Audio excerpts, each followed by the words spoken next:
Hello, Culture Matters podcast. I'm so excited to introduce you to our guest. But before I do that, here is a quote I picked just for this episode. Myths are public dreams. Dreams are private myths. Joseph Campbell.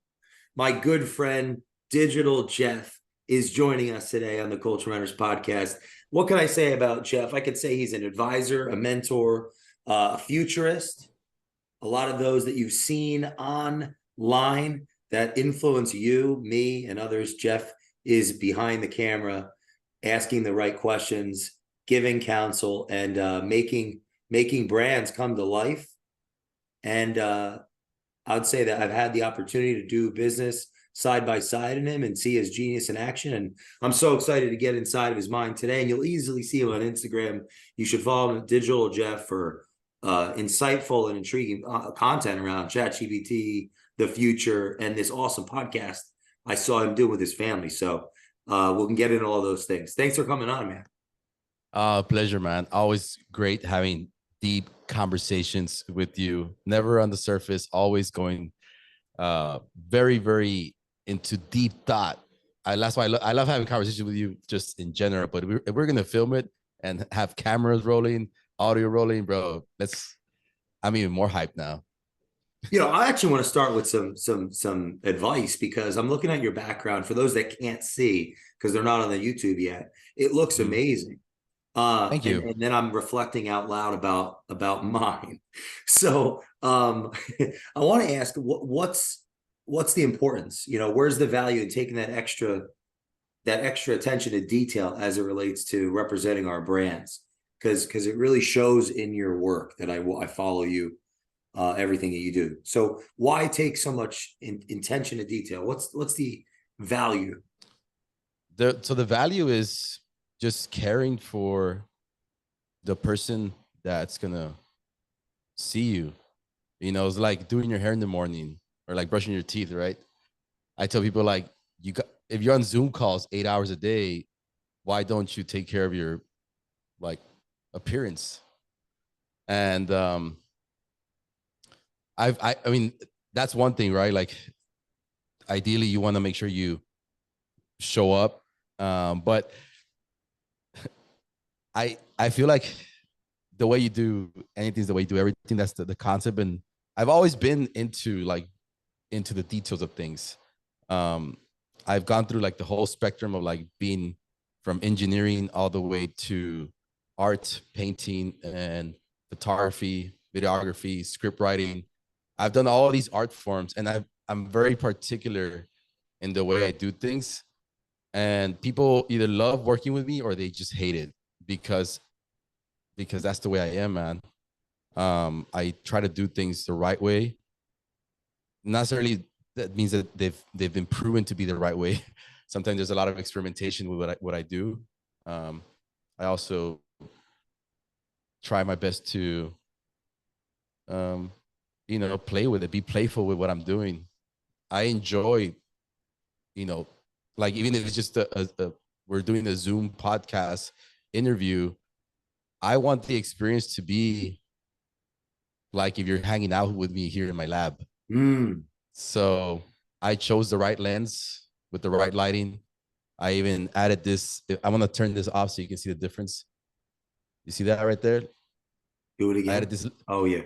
Yeah. You can barely see it, but if you look at my eyes, it makes a difference. It does, noticeably. It's just a little catch light that allows you to really, when you're looking at me and I'm talking to you, you can really see my true essence, my soul being.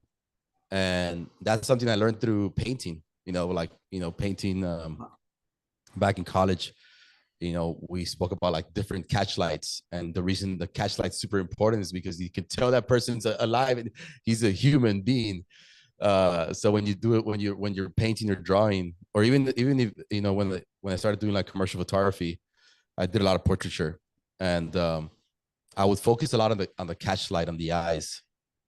So really? I apply that to what I do now. Like even if it's a Zoom call or whatever it is, I apply those details because I genuinely enjoy it. But I do believe it's like especially in this digital age. It shows that you really care. So sorry for the long-winded answer. I love it. I mean, well, your photography is brilliant. I've been an opportunity to see it live action. We'll share. We can keep those stories to our, for our friendship. But I have a question about standing out. Why? Where do you see how important it is or not important it is? What's your take on standing out in the digital landscape as it relates to social platforms and as it relates to those that are listening that want to share their story and share their voice? How do we stand out? What are your takes on that? So I have a story that I get that I share a lot with insiders, and it's a story of my jacket. I wear my jacket for the majority of my videos, or like if I'm out and about, you'll see me wearing my leather jacket, and I've worn that for 20 years. Not the same jacket. Wow. I've gone through different jackets now at this point. But I'll normally have my leather jacket on, and it's a representation of the movie Rocky One, which is one of my favorite characters in all movies because it represents me. Like that Rocky movie is not that first part is not about it's not a boxing film. People think it's a boxing film, which it's solidly like part of it. But the movie's about this guy that's been called a bum his entire life. And for the first time in his life, by the way, if you watch the film, he gets called bum from the first scene to the second scene to the third scene. If you just listen to it, like people call him a bum throughout the whole film. Like there's probably like at least 50 times he gets called a bum in different scenes. And for the first time in his life, he gets an opportunity to prove to himself that he's not a bum. And that's when he finally, the night before the fight, he reveals that. The night before the fight where he gets chosen to go and fight the champion of the world, the world champion of the world, gets to fight a local city boxer from Philadelphia, which everybody's calling him a bum, right?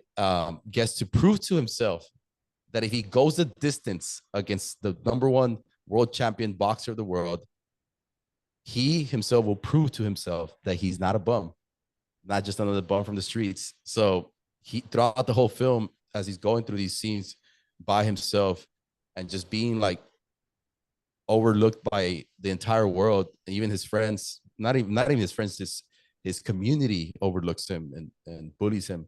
That's something that I felt, man, growing up. I felt I was overlooked, and I felt brought down by my own community. So I wear the leather jacket as a representation of that character with a chip on my shoulder and saying, hey, man, when I put on this jacket, I'm going to go the distance with no matter who it is, because I'm going to prove to myself that I can run with the top of the top, the cream of the crop.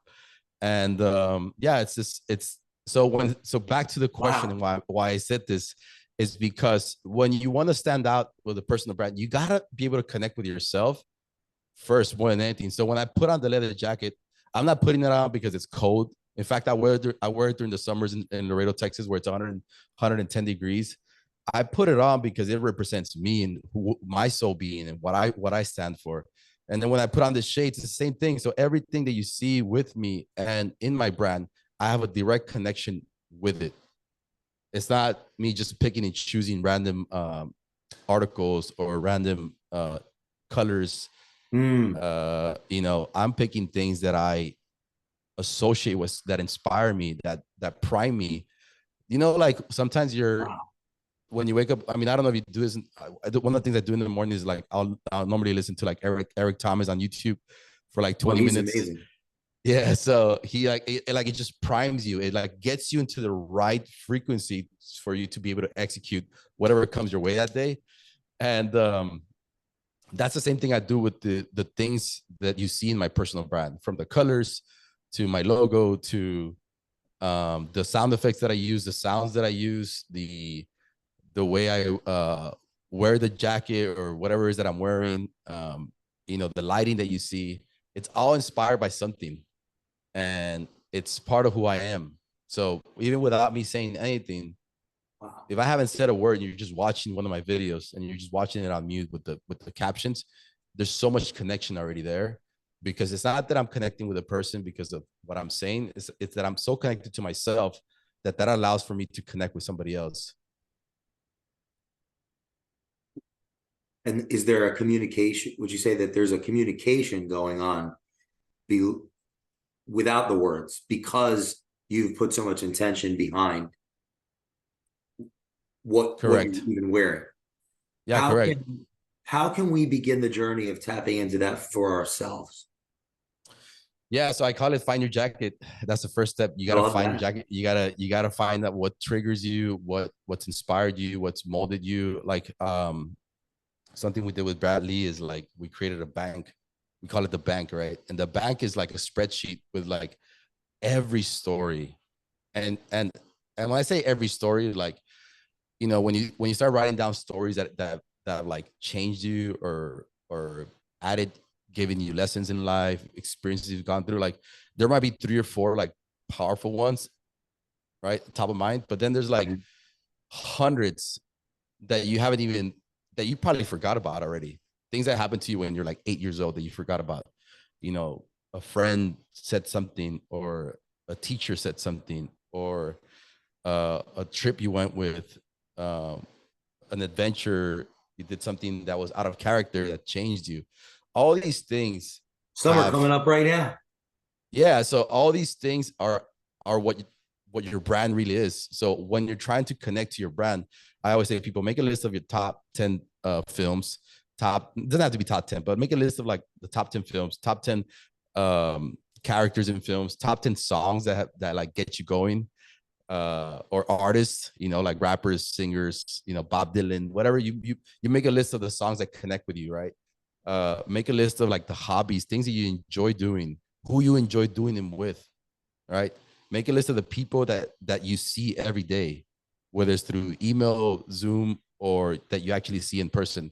Make a list of all those peoples, because all that is really your what we call your brand alchemy. Your brand alchemy represents every single thing that inspires you, touches you, and you connect with, beyond the surface level, right? So that's the first step, man. The first step is creating that bank and finding your jacket, like that one thing that you're always gonna have with you. Some people like have a wand, some people have the shades, some people like Gary Vee has the jets, right? He talks about the jets. Okay. That's his jacket. Um, so you gotta find your jacket. Once you find your jacket, then you can build upon that. Um, for me, it was, and the reason I call it your jacket was like because I just told you that story with Rocky. But um, you put on for me, I put on that jacket, man. I know what I'm about now. Like, hey, turn on the camera. We're about to, we're about to go ham. So it just gets you going, bro. Movies, people, and I want to make sure I got the other one down.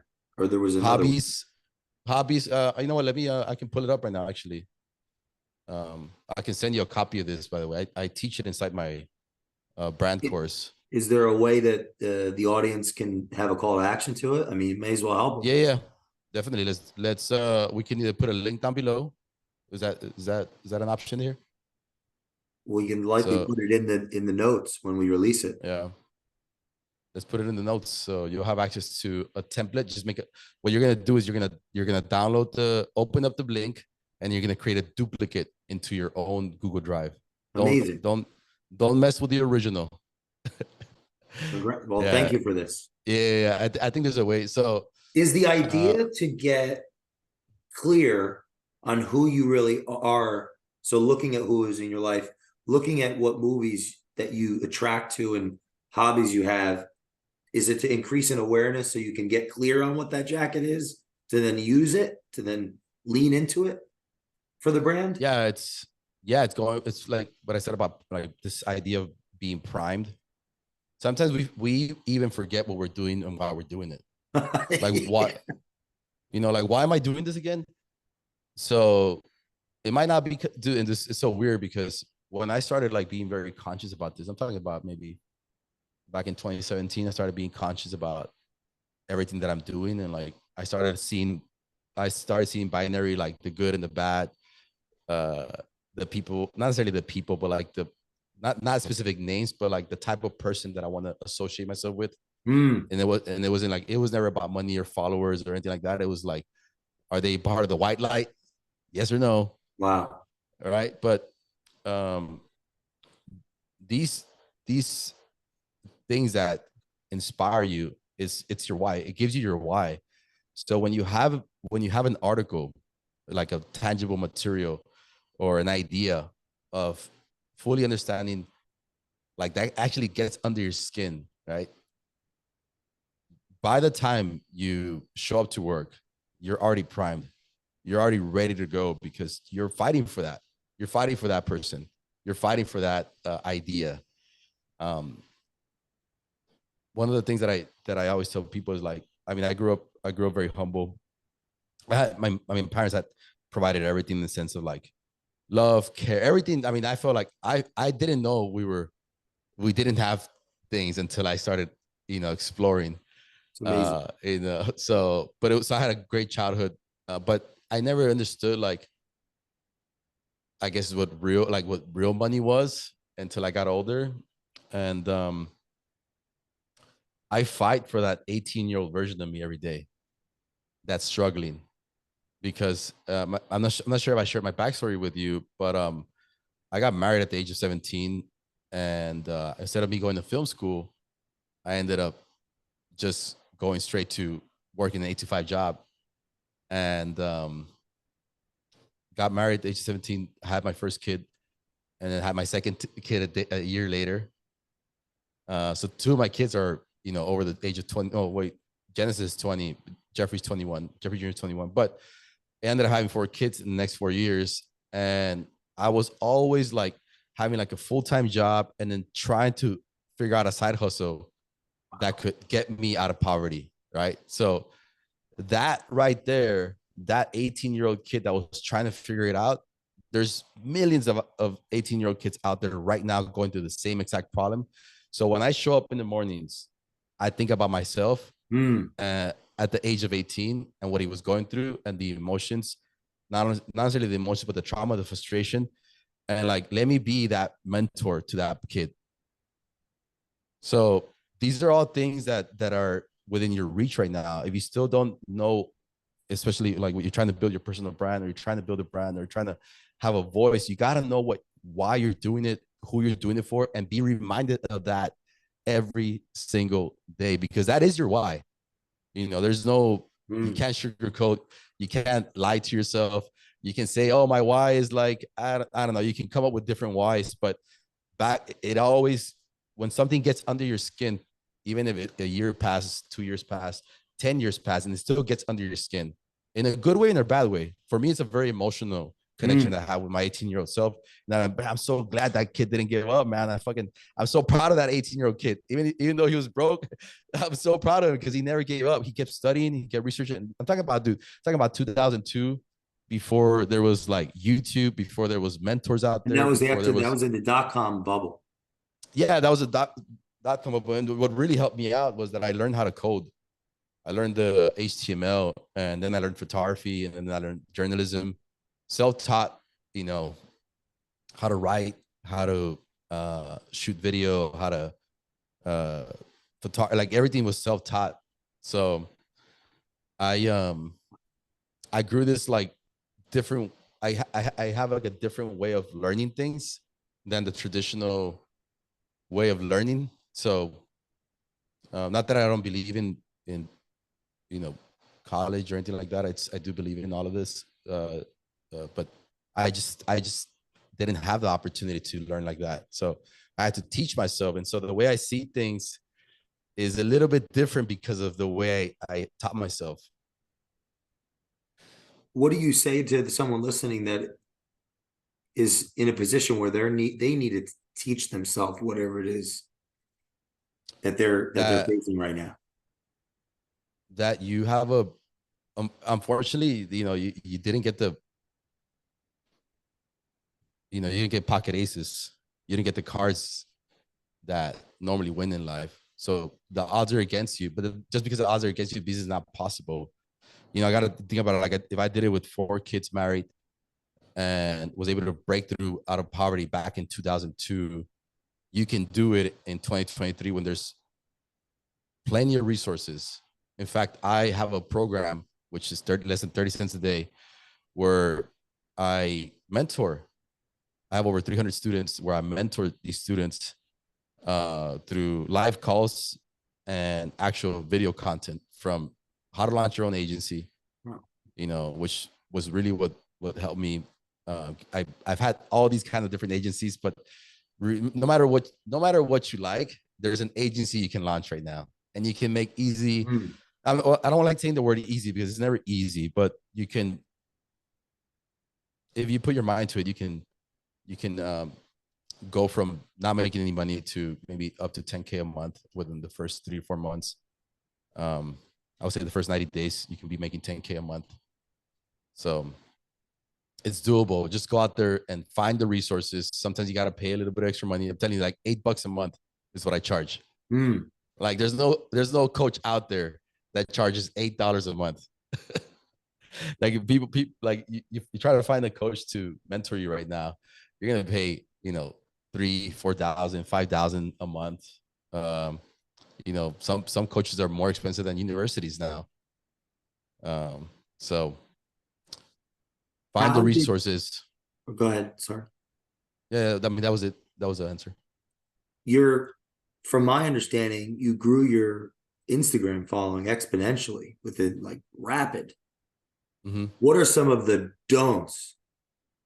Meaning there's people that are using IG now and they may be doing things that are just completely undermining their ability to grow their following, to grow any type of following.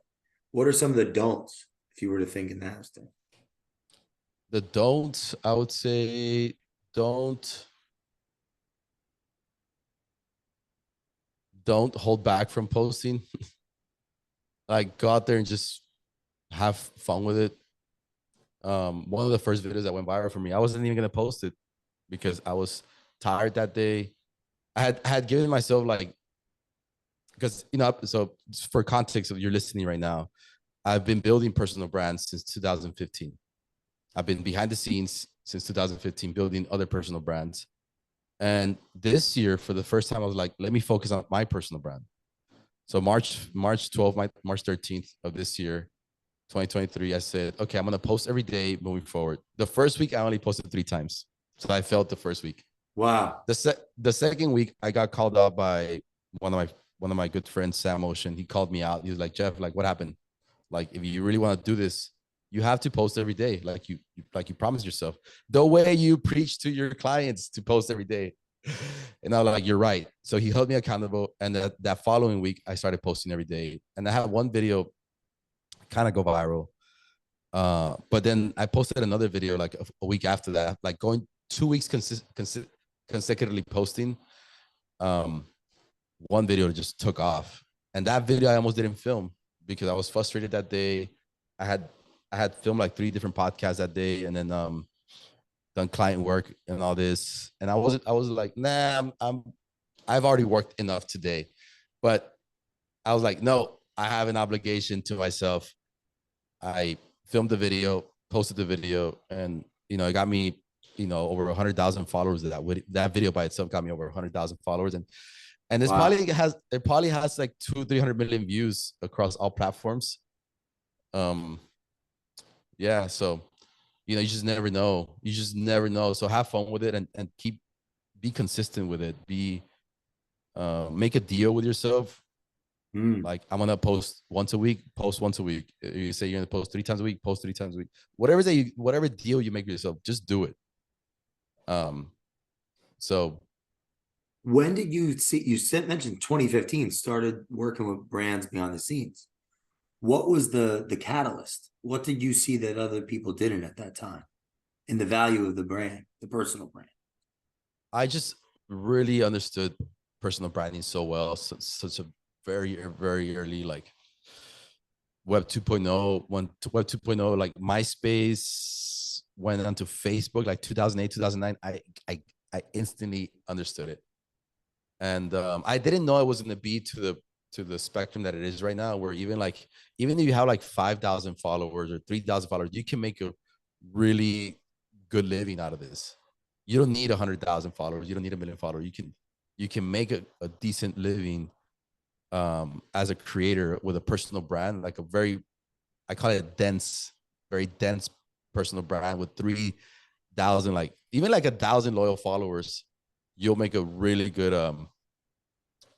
living of, and especially doing what you love to do, what you love to talk about, and what you love exploring. So I understood it so well. And at the time, I was doing commercial photography. I did about 50, maybe like over a little bit over 50 magazine covers for in the editorial fashion space. Wow. And I was kind of like obsessed with photography, and then photography started getting popular in, across like social media, and then I got jaded by it. I didn't want to be labeled a photographer anymore, so I moved out of that space and I started focusing on personal branding, because that's really like what I was doing subconsciously for myself without being intentional, and it provided a way for me to the people that actually understood it. I ended up moving to New York City, right? And when I moved to New York City, the people that were in that area were already, and this is back in 20, like late 2015, were already in the momentum of building the personal brand. Wow. And yeah, I actually, when I was during this phase, there was a few live streaming platforms that launched. One was called Meerkat, the other one was called Periscope. And I was one of the top streamers, like live streamers. Uh, Wow. there was like what's his name? Ashton Kutcher, Jimmy Fallon, and then there was like Digitaljeff, a random guy, top Stop. three. Yeah. And I took screenshots because like nobody's ever gonna believe me this story, but I have screenshots.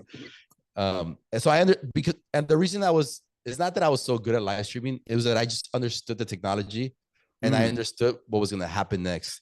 So I just got into the game so early, and that allowed me to connect with so many people. Me being like one of the top live streamers allowed me to connect with so many people that wanted to build a personal brand. So I didn't have to convince people like, hey, hire me to build your personal brand. It was like very, you know, just organic type. There was no There was marketing interest. involved. Yeah, there was interest. What did they know that we are still trying to figure out now?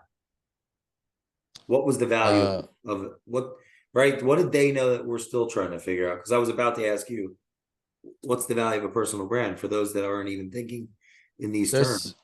there's there's an exponential return on investment, whether it's even if it's just your time, right? So they call it like social currency. I think is the proper term, social currency. And you can like you can pay your way to meeting somebody. Like you can pay somebody X amount. Everybody has a price. Like if you want to meet, for example, Andrew Tate, 50K to meet up with him, right? He's a, so Tony Robbins, you can pay him for a private mastermind 25K. Um, Whoever it is, you could probably meet him with the right amount of money. But if let's say you don't have the money, you could have other forms of currency, and one of them is social currency. So you see all these like, uh, you know, all these influencers, personal brands that are like meeting up with Bad Bunny or Drake, or they're hanging out with LeBron James. How did that happen? They didn't pay for it. It happened through the content that they're putting out. That's their social currency. That's their way into slide into somebody's DM. And it's happened with me like recently, like ever since I started posting social like content on my Instagram. uh I'm now with like all the 1% of influencers connected with like WhatsApps, like on WhatsApp messaging. It's my network has exponentially grown Mm.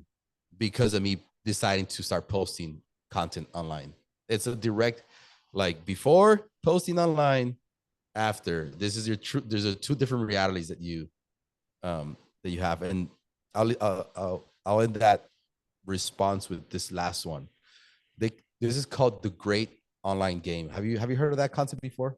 No, this is getting good. Yeah. So Yeah, we'll link an article down below. I forget the author of this article, but I read this article about 2 years ago, and it's this idea of like, anytime when you think about the what a game is, right? There's a player, and for every input, there's a specific way you can calculate the score.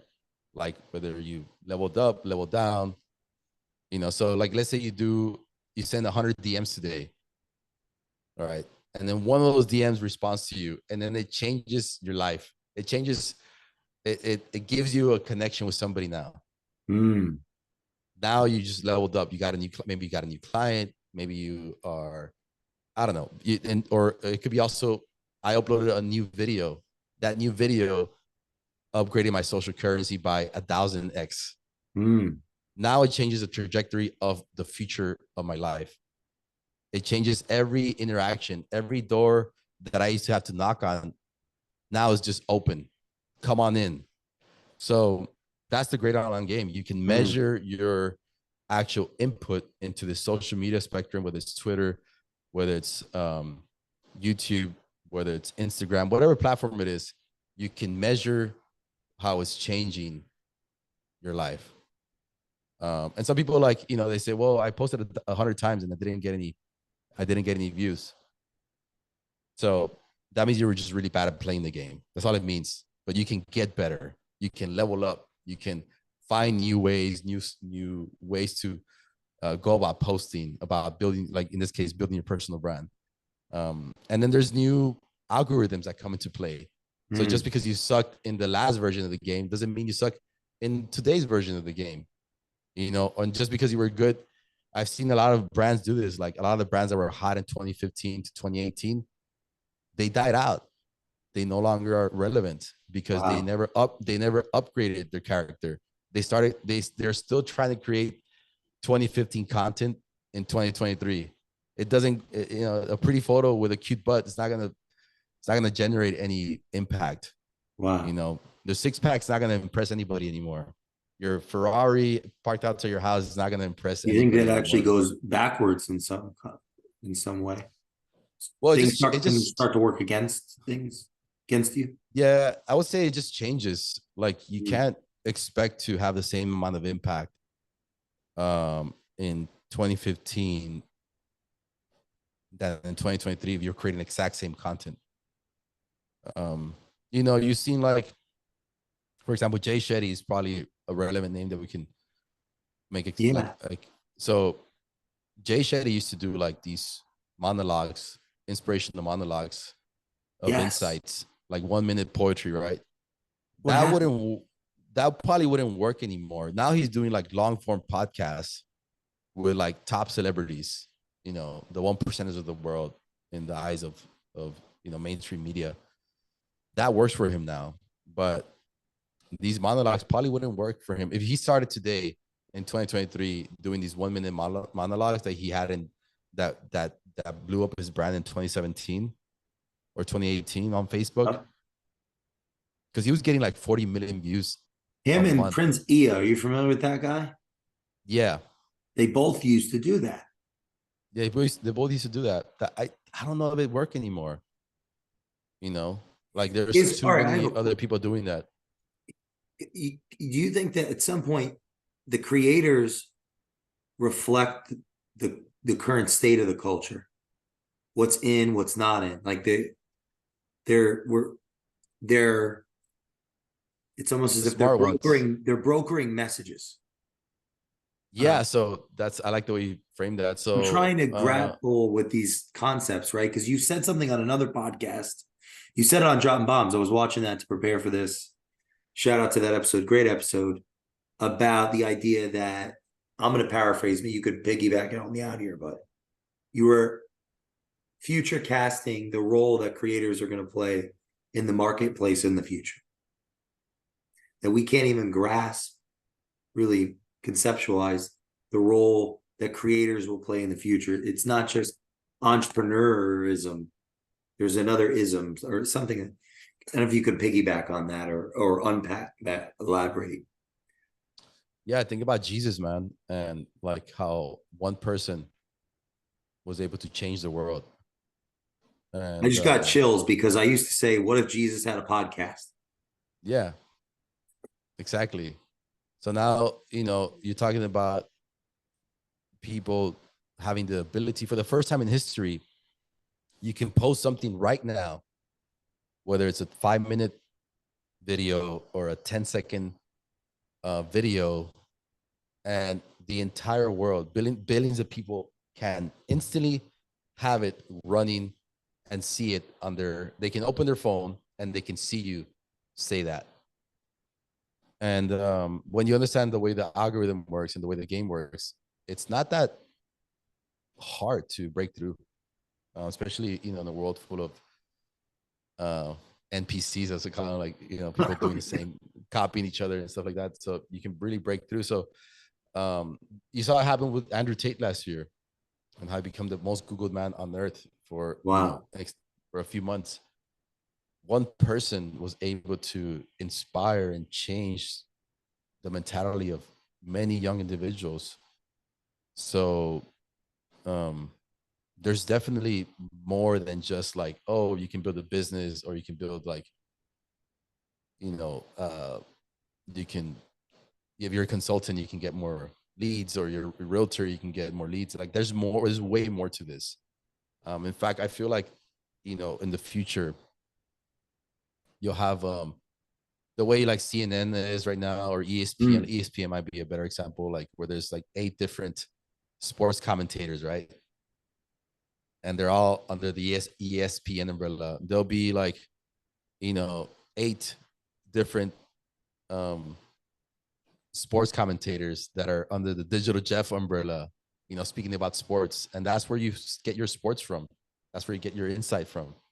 So because people trust people, you know, and we're getting to a point where it's so hard to even like think about what's happening right now, like with Israel and Palestine. And yeah, it sucks. It's so hard to understand what's really going on and what's really true. So that'll be the way we trust in the future. We are able to trust other people, and then people will, like personal brands that sell out will, you know, get put to the side. People will find other people they can trust.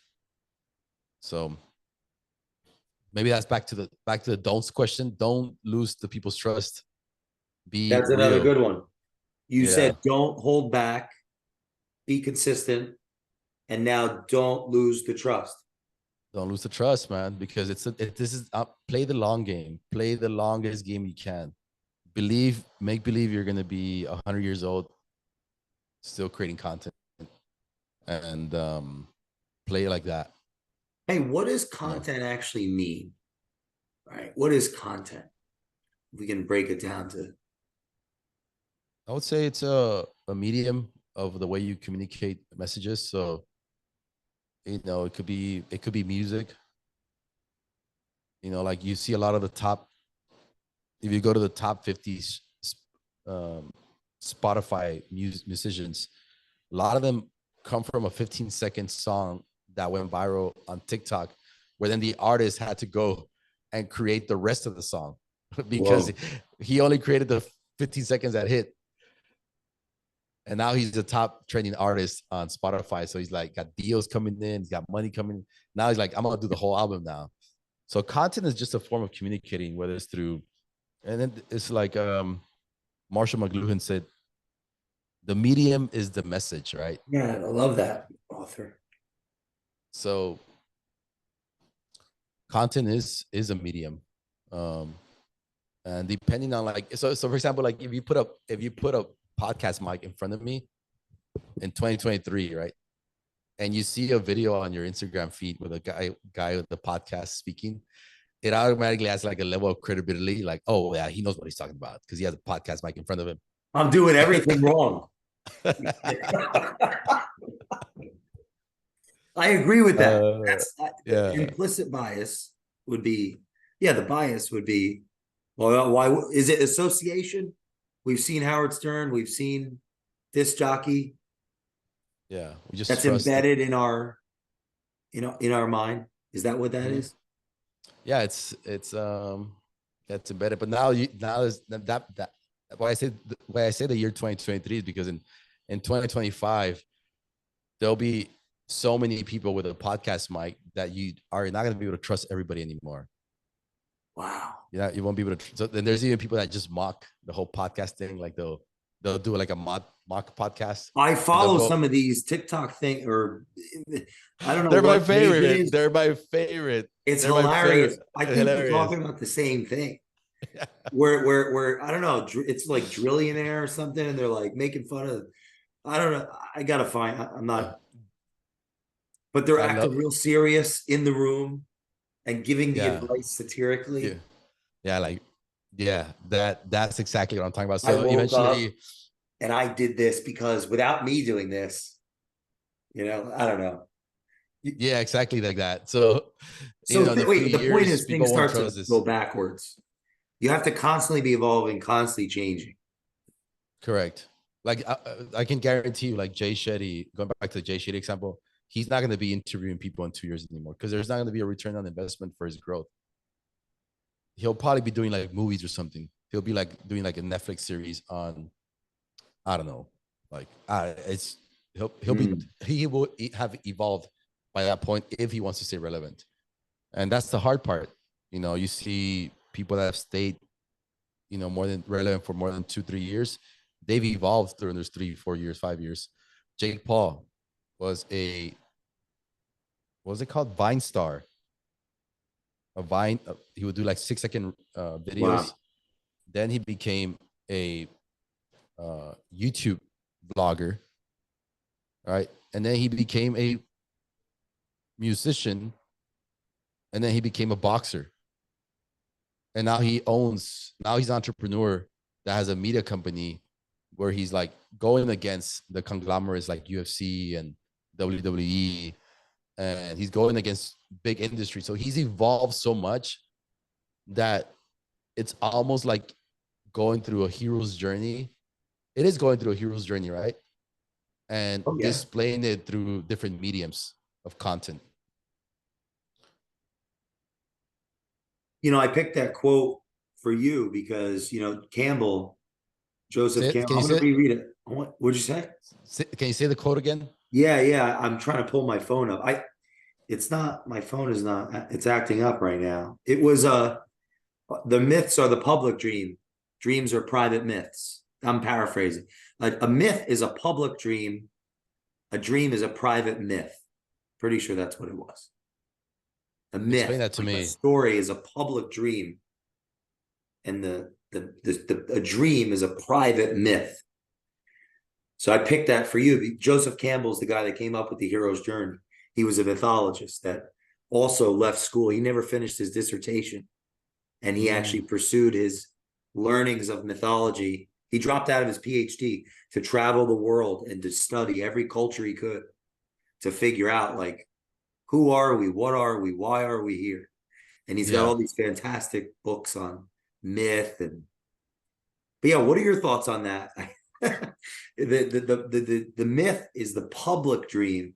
The dream is the private myth, because you're so deeply interested in story. You've shared some really powerful stories just today. Like the Rocky one's not going to leave my head.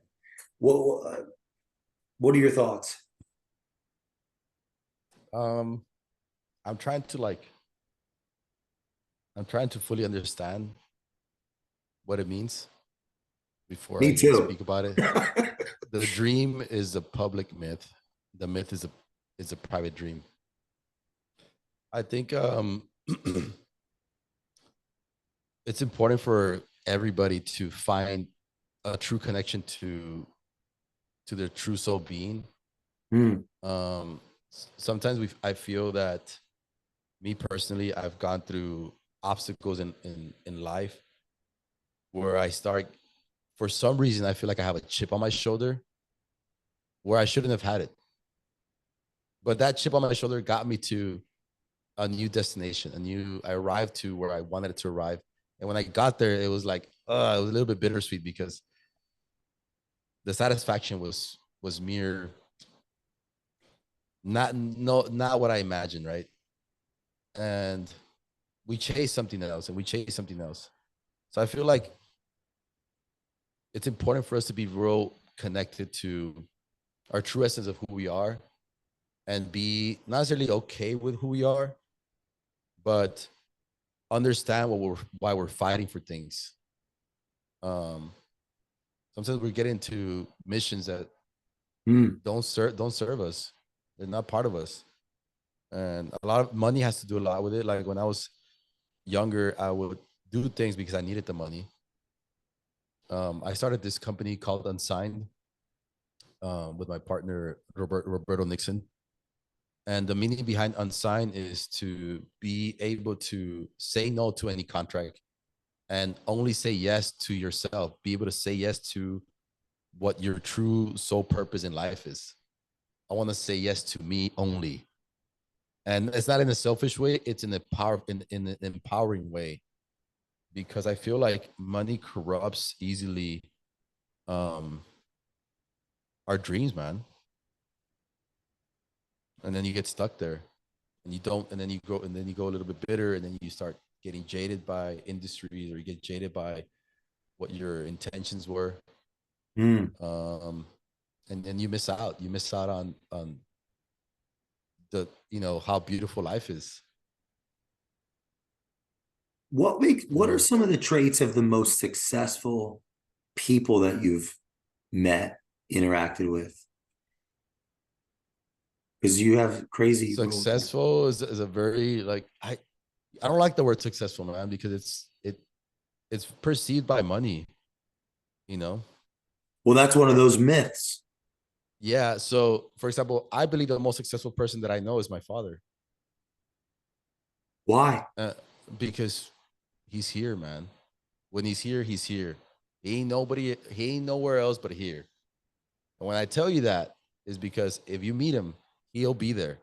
His mind Wow. will not be anywhere else. He'll be there, and he'll be laughing with you or crying with you or telling you to man up or helping you accomplish something, whatever that is. But he'll be there. And you meet somebody that is financially successful, and they're not Mm. there. They're somewhere else, man. Um, there's a common denominator with a lot of the financially financially successful people that I've met and worked with, is that they're not really paying attention to the moment, and their whole lifetime will go by before they realize that they were never there. How do we? Well, first of all, I want to know: did he come? Did he come here?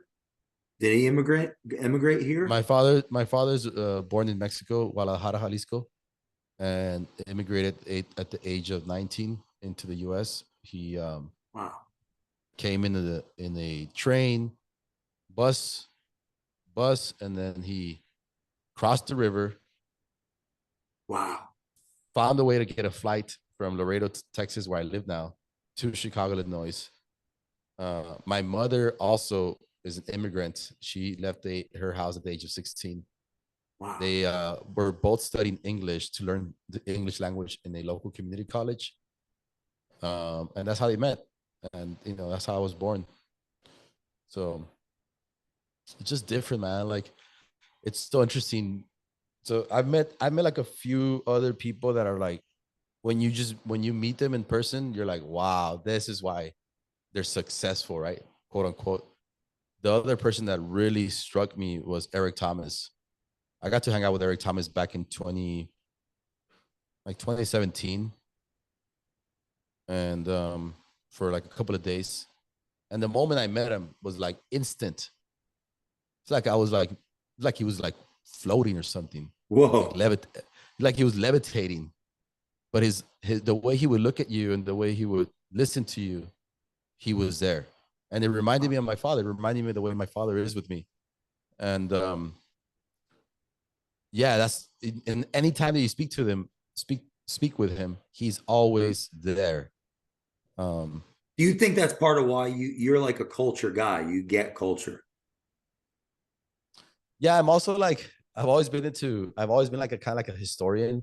Like I find like little facts that nobody knows about, and that, like, even when I was a kid, like video games, or like, that, there's a hidden stage in Mario 3, or there's like little things that people don't get that I get. And Mm. it's just whether it's like sports, um or social media, like personal branding. I'm actually like, I could probably write a book on personal brands and the evolution of them over the last 10 years. And I could probably pinpoint how it all started and who are brands that nobody would ever know about.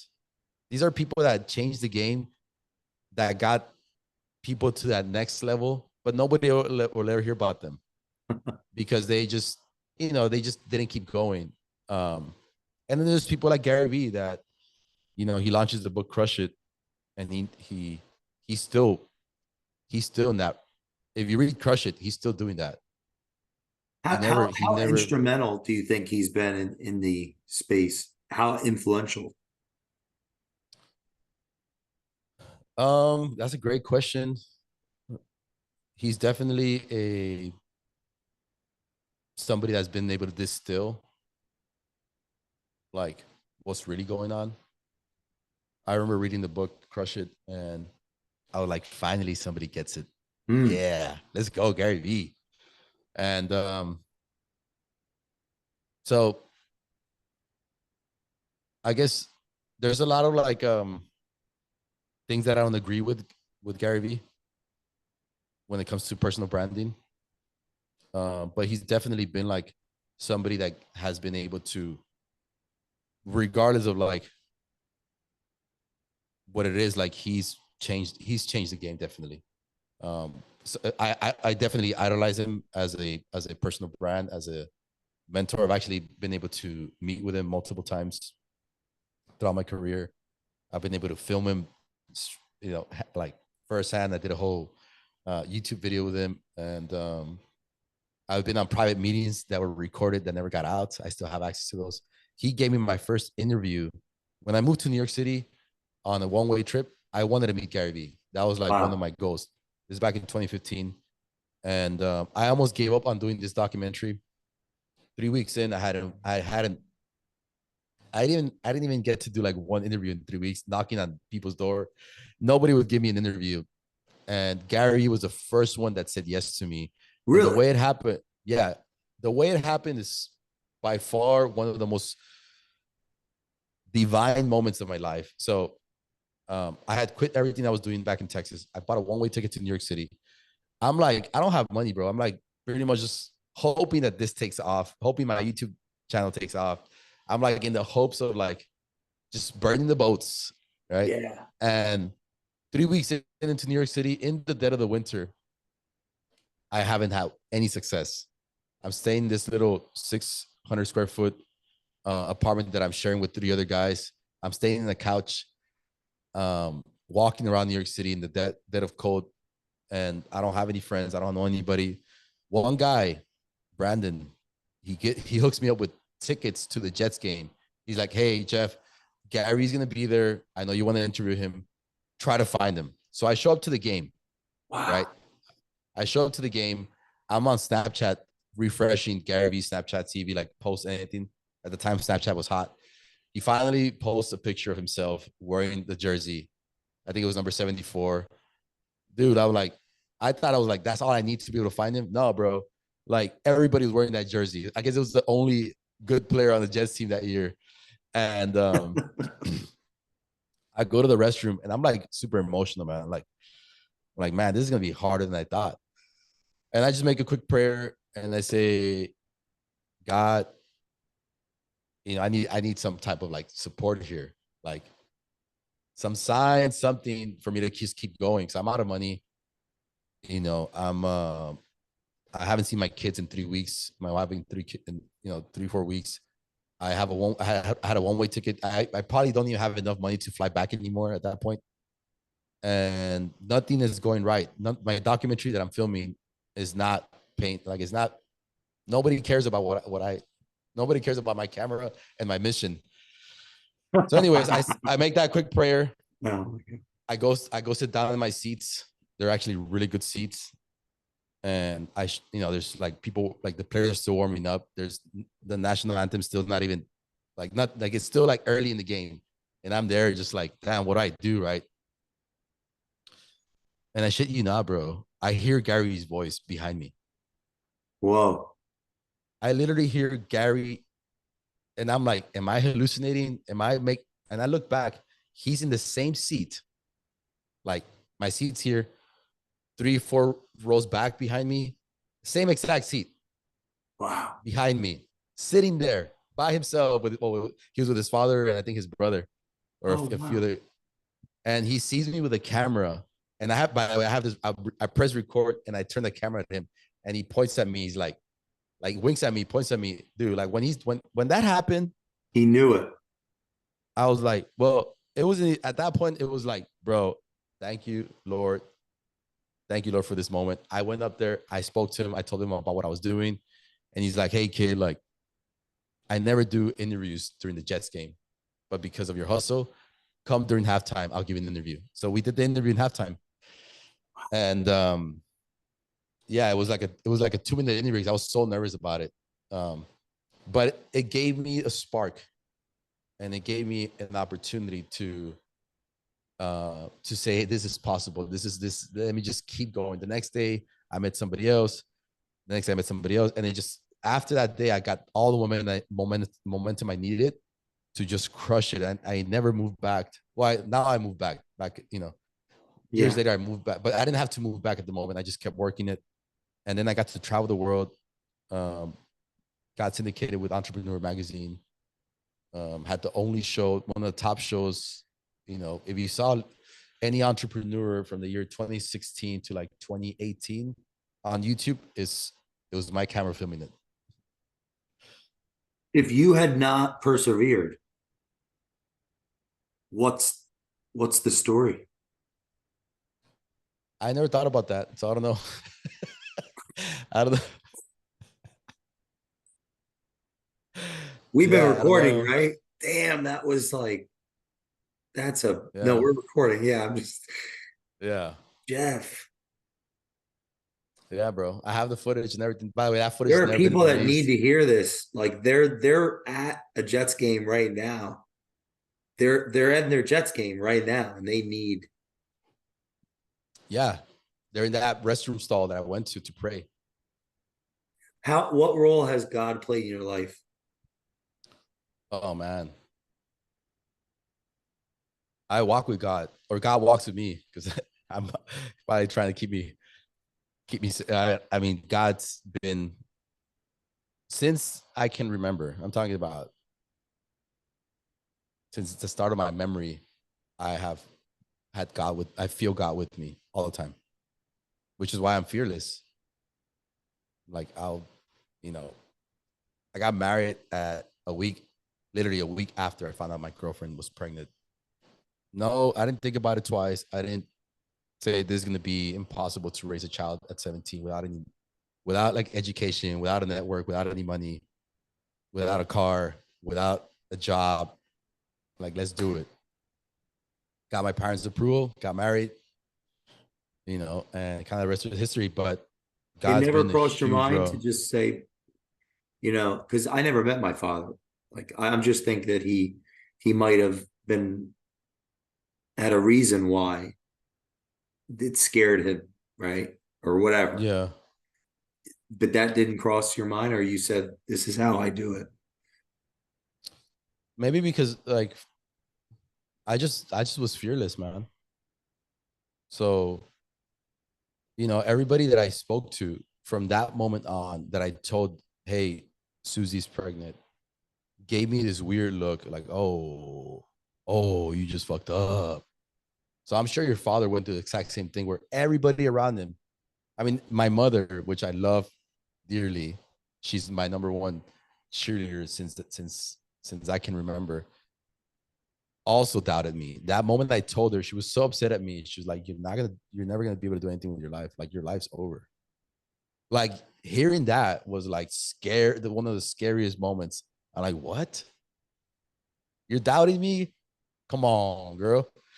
But you get it from everybody. And even like, when I was like 30 years old, I already had my 4 kids. For 12 years now, I've had kids Amazing. and a family. And I share this story with somebody.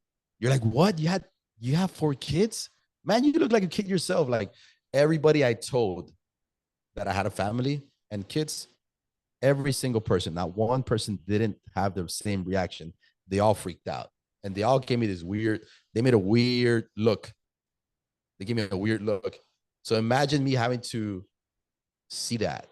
Imagine what it does to me. Like, can somebody even say congratulations?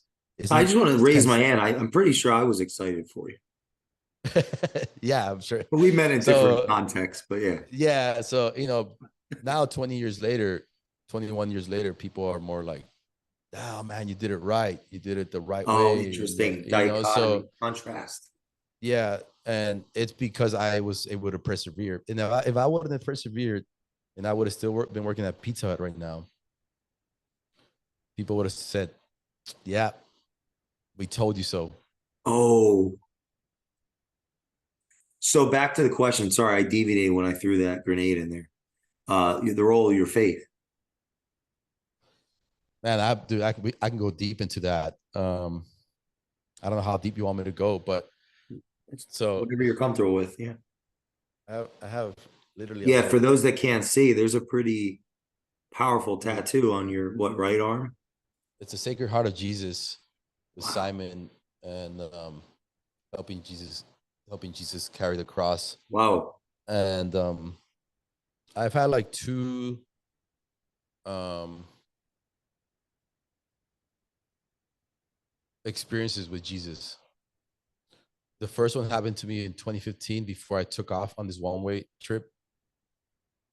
Um and it it was like I was meditating, and I was about to get a massage at a massage, like a spa place. And I was, before going into the room getting the massage, I was in meditation, just Hmm. meditating, like, you know, and during my meditation, I saw a garage, like a garage door appeared, like a car garage, right? And there was a man working on the truck, like a mechanic working on a truck. And I walked towards the man. He was wearing like blue jeans and like a white shirt. And when he looked at me, it was the representation of Jesus. And he's like, grab my hand. Wow. So when I grabbed his hand, he took me straight up into the sky, like flying at the speed of light.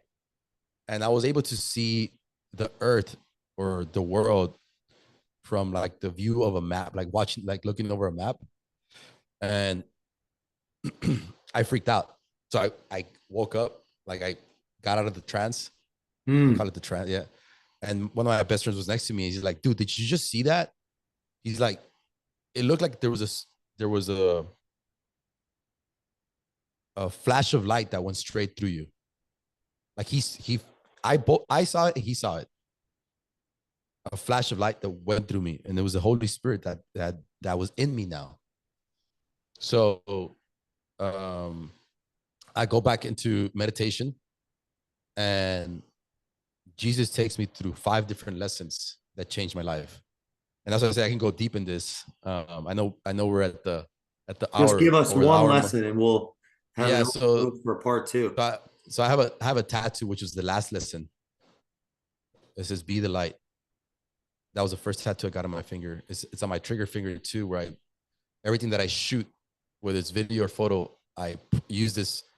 I use this finger where the tattoo's on. Be the light. So I'm sitting with him on the bank of a lake, right? And he tells me to look at myself. Um, he's telling me, look at your reflection on the water, and the water is like still, completely still, beautiful sunrise or sunset. I don't remember exactly what it was, but it was like just beautiful colors. Water looks serene, and we're both sitting next to each other. And he's like, look at yourself in the uh, on the water. So I look at myself, and I'm like, okay, yeah, I see myself. He's like, no, you're not seeing yourself. He's not, look at yourself again. And he keeps telling me that. And I'm like, I can see myself. I'm at the point where I'm like, I don't know what he's referring to. I'm like, I don't get the message. He's like, you're not seeing yourself in the water. So that says, he's like, look at me now in the reflection. And when I look at him, it's a beam of light in the reflect. Like next to me, it's him in the material form, the human form. In the reflection is a beam of light, right? So when I see that, he says, be the light. That was his message, be the light. And then I look back at my reflection where I was seeing my human self in the water. I now saw myself as a source of light. Mm. That was the message of be the light. Don't be the material self of who you are. Be always in tune with your inner spirit, because that's really who you are. You are the light inside you. Sometimes the light's very dim. So maybe you are going through a part of your life that's very challenging right now, and the light's very dim. So connect with that, ignite that, find ways to add fuel to that. There's some people that will add fuel to it. There's some books that you will read that will add fuel to it. There's some podcasts that you listen to that will add fuel to that light. There's activities that you can do every day that will add fuel to that light. So find ways to continue being the light, but also being the light that ignites others. So when you create a piece of content, right, is that igniting other people's light, or is that diminishing other people's light? What Mm. is it doing? So yeah, so that was one of the um interactions that the experiences that I've had with Jesus. And the other one happened back in 2021. And that one happened through a psychedelic experience. And it was, I'll give you the short version of the story. So I was shooting a documentary outside Vegas, and I was staying at this mansion with the crew and everything. And I was directing. So I woke up early. I woke up like 6 a.m. to get the script and the shots and everything in order, and started working. And I got hungry. So naturally I went to the fridge. There was a fridge in my room in the upstairs area. And there was a bar of chocolate and there was a Gatorade in there. And I got both of them. Went back, sat down, ate the bar of chocolate over the next 30 minutes, hour maybe, and drank the Gatorade. And then something weird started happening. I started feeling like I was sinking into my seat. And I was like, wait, I've felt this before. So I've done LSD multiple times.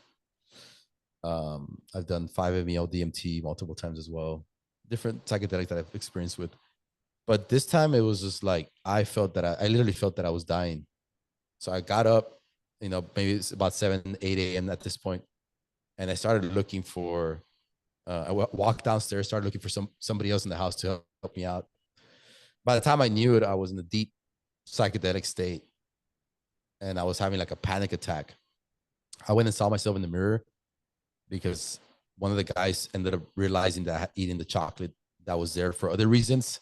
It was a Oh boy. psychedelic mushroom Oh chocolate boy. bar with 6 grams of psychedelic mushrooms. And it's a super heroic dose. Like if you've never tried psychedelics, like even if you take a gram, you'll start seeing colors and things melting. I took 6 times that. Yeah. So I started having like a full panic attack. I walk into the restroom, I see myself, and there's like these demons coming out of me and these fangs coming out of my mouth. Um, and everybody around me starts looking like Lego characters, and Wow. they're like they're servants. And then I lose track of time. When I say I lose track of time, I'm not talking about losing track of like, oh, it's 9 a.m., 10 a.m. No, I lost track of the time period we're in. It was just existence, right? And I'm going out and then into reality. Maybe about a few hours into my journey, probably like 3 or 4 hours into my journey. Now I'm at a state of peace. I see my grandmother, and my grandmother gives me a box. Inside this box, there's tiny little boxes, and every time she's like, "I got you this gift," and she's like, "Every time you open the box, you're gonna relive a memory of yours." Right. So I would open a box, and I would go back into a memory of mine where I was so stressed out about life, but something beautiful had happened that I had to block. I was so not there. You know what I was talking about? Like my dad was always here. I was not there because I was so stressed out about getting out of poverty, providing for my family, finding a job. learning a skill that I needed to be able to keep a job, learning, or just being stressed out about just making it, getting out of that, out of like my family, out of poverty. And it was very stressful. So all these moments that from the age of 17 to the age of like 33, 34, 35, like I had been in this stress state that all these memories, whether they were good or bad, I was not really experiencing them. I was like blocking them, right? So my grandmother said that she was the reason that I had this psychedelic state. So because she wanted to give me a gift. Wow. And that gift was full of memories, and some were great memories and some were like really dark memories. The passing of my father-in-law, the passing of my actual grandmother, these memories that I still just, I was very stoic during that era.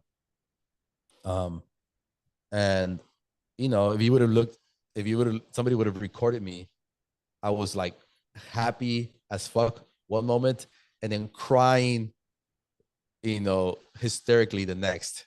I was going back and forth because I was going through all these memories one box at a time. And when I finally got to the point of like being back in this realm of like, I was starting to see this reality again. I was so dehydrated. It was so tired because I hadn't drank water for like, I don't know, maybe like 14 hours at this point.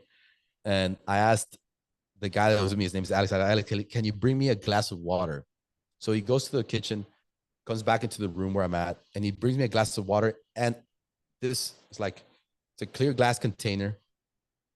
And he fills it to the top. Like if I would just like lean it to the right or to the left, it would have spilled over, right? So I'm like, does this guy not realize that I don't have my motor skills fully? Right. So he gives me a glass of water and I'm dying of thirst. I grab the glass of water. And when I grab it, it makes this little ripple. And that ripple starts making a sound.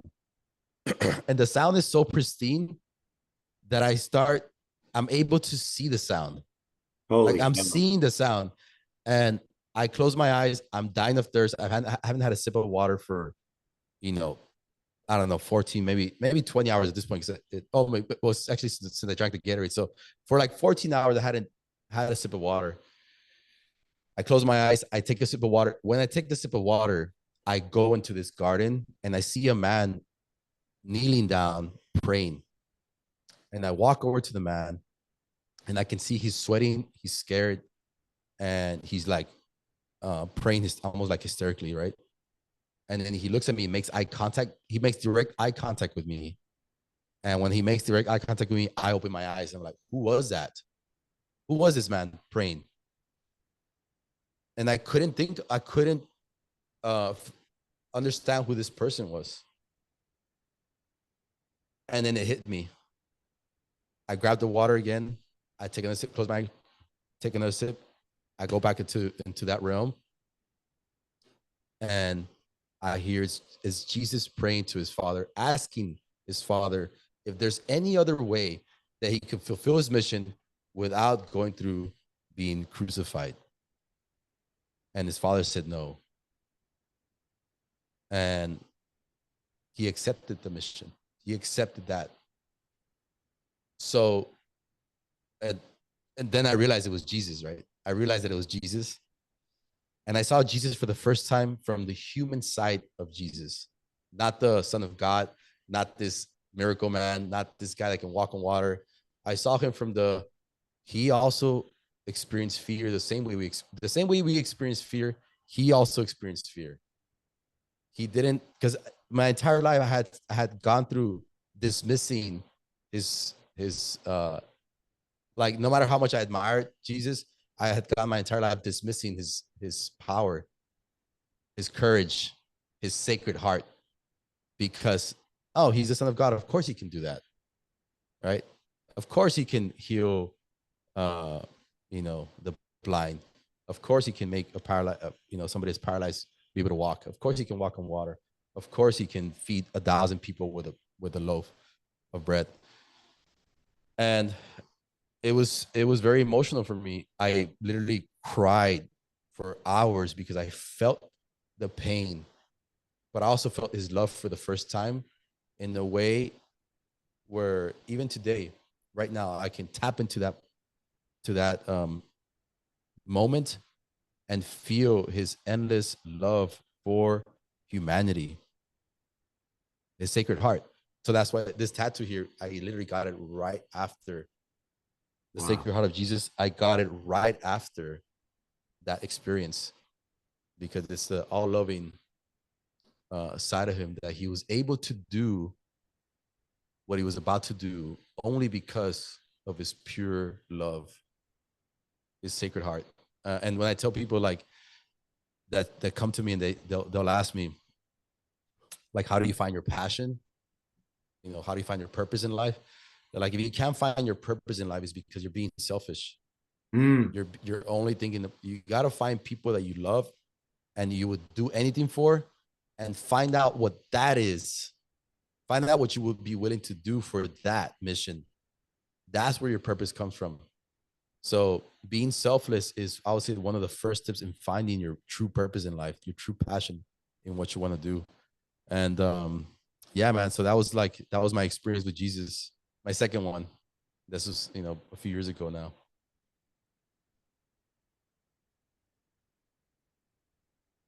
I now know after this conversation tonight why I felt the way I felt after I got my hair cut. It was all Because about you, bro. one of our family on the Culture Runners podcast, Kevin Delory, he's brought it out publicly now. He's been on the show 5 times, 6 times. I said I'd be honored, I'm going to shave my head for you. Like, I felt different that day. Like, I got my jacket. Yeah. So Walking now on thank water. you for this masterclass, because I can now put words to what has happened the last week when I decided to do something for somebody that I care about. Mm-hmm. Jeff, I hope you come back. Dude, let's do it again, man. We always go deep, bro. In closing, where can the audience start in finding their jacket, and outside of helping somebody else, giving? I would say, um, ask yourself the question, like, why are you mad? Mm. Why are you mad? Why are you mad? Like, for me, I had a chip on my shoulder, man. Like, I was this kid that didn't feel like I was getting, like, I was this 18, 19-year-old kid that felt the world was against him, and nobody wanted to lend a hand. Nobody wanted to give me a job. Nobody wanted to give me an opportunity. That, people were like, it's so funny. Like, people ask, you go and apply for a job. I applied so many different jobs. I'm glad I didn't get hired, but in hindsight, I'm glad I didn't get hired. But at the moment, it was devastating too. You apply for a job, like, well, you need 4 years of experience. I'm like, bro, I'm fucking 18, bro. Like, where do you want me to get 4 years of experience? You know, but it's just so, I grew up with like this chip on my shoulder, and that's my jacket. That's why I wear that jacket. I'm like, I fight for that 18-year-old version of me that has no opportunities, but there's somebody out there that has a key, has what I call them cheat codes. It has a cheat code, right? So figure out what makes you mad, man, and find that. Use something that for the good, to inspire you, it's not to go shit on all those people that didn't um, give me an opportunity. It's more for like, I kept fighting, I kept going, I persevered through that harsh time. I figured it out, and yeah, that's what I say. Like that, even right now, it still ticks me off, because it's engraved into my DNA of who I am as a person, my psyche, my being, and I want to fight for that 18-year-old every day, man.